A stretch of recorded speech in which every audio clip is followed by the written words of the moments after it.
আসসালামু আলাইকুম। আজকে আমি আপনাদের মাঝে আরেকটি নতুন ভিডিও নিয়ে হাজির হলাম। আজকের ভিডিওটা হলো ইনভার্টার এসি তার কানেকশন। তো আমার সামনে যে এসিটা দেখতে পারতেছেন ওই এসিটা হচ্ছে ওয়ালটনের ইনভার্টার এসি। কারণ ইনভার্টার এসি তার কানেকশন করা লাগে 4টা, আর নন ইনভার্টার এসি তার কানেকশন করা লাগে 2টা। তো ওই ক্ষেত্রে আমাদের কিছু কিছু নতুন টেকনিশিয়ান ভাইরা আছে, ওরা তার কানেকশন করতে গিয়ে অনেক ভুল করে। ওই ক্ষেত্রে কাস্টমাররা ওই ভুলের মাসুল দেওয়া লাগে। তো আমাদের দেখতে পারতেছেন যে L1 আছে, ওই L1-এ আমাদের যে লাল তারটি আছে, আমরা লাল তারটি আমরা ওইখানে লাগিয়ে দিব। তো এসি কাজ যারা শিখতে চাইতেছেন এবং কাজ শিখবেন তাদের জন্য ভিডিওটা আপনারা শেষ পর্যন্ত দেখতে থাকেন এবং আপনাদের জন্য অনেক উপকার হবে ভিডিওটা।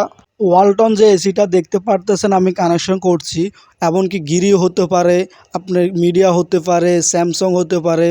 ওইগুলোর মধ্যে আপনার কোডটা থাকে অন্যরকম, কোনোটা থাকে 1 2 3।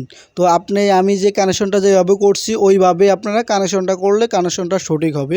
কোনো এসি থাকে আপনার ধরেন 2 3, এনের জায়গায় নিউট্রাল যেটা লেখা আছে এনটা লেখা আছে, আর ফেজে লাগে আপনার 2-এ, আর রিটার্ন যে তারটা আছে ওই তারটা আপনার 3 নম্বরে লাগাতে হবে। এভাবে আপনারা এসির কানেকশনটি করতে পারেন, অথবা আপনি ইনডোরে যে কানেকশনটা আছে ওই কানেকশনটা দেখে আপনি কানেকশনটা আউটডোরে করতে পারবেন। তাহলে আপনার কোনো কানেকশন ভুল হবে না।